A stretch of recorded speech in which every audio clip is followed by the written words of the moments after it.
Başkanımızda Patlatovnik Bozulan Bekir Bayit Başkan ödülü. Paylaşmalar Akınları'nın obuzu boyunca Çegara Başkanlığı 1924 yıldan beri Kıtay Yerli Respublikası'nın Çekleştiği Federasyonu kaytarıp geliyor.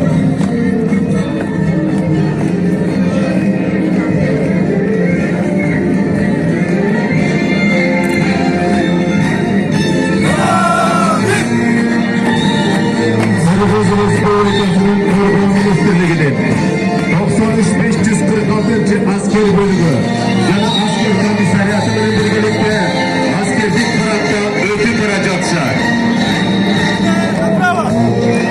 Asker bölümü komandiri, Patlatovnik Koşgeyev Durma, Narın Birikkeşler'de asker komiseryatı başçısı Mayor Osmançıyev Muratbek Montakaziyev. Vurmadı dayatta, Kırgız Respublikası'nın Kültür Kurumlar Ministerliği'nin boyunca başkanlığı yürütüldü.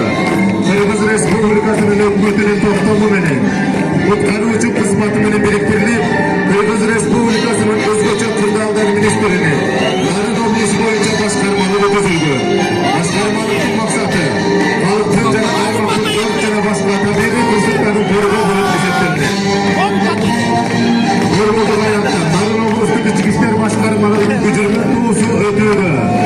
Hazır Kuço'da başkanlıktan milisyonun Polkovnik'i Cumhuriyet Almaz Bey cetekli ötüydü. Başkanlıktan doğusu Polkovnik Polkovnik'in cetekli ösümünün Mayor İminov, Uluk Leytinantlar Kocamerdiev'den Arahat Bek oğullar alınıydı. Borvurduk ayakta, Narın Oblusu'ndaki İçişler Başkanlığı'nın Borvurduk aparatının özlük kuramı, milisyonun Polkovnik'i Musayev Ümit Ağabey'in cetekli ösümünün ötüydü. Narın Oblusu'ndaki İçişler Başkanlığı'nın milisyonun kaybı kuzat kısmatının özünce rohtasının özlük kuramı, Uluk Leytinant Kurmanbayev Turgazı'nın cetekli ösümünün ötüydü. Narın Oblusu'ndaki İçişler Başkanlığı'nın Borvurduk aparatının Narın Şahı, Narın Reyonluk İçişler Bölümlerinin ayıp kızmak görleri, milisyonun mayoru Kuz Nazarova Ayger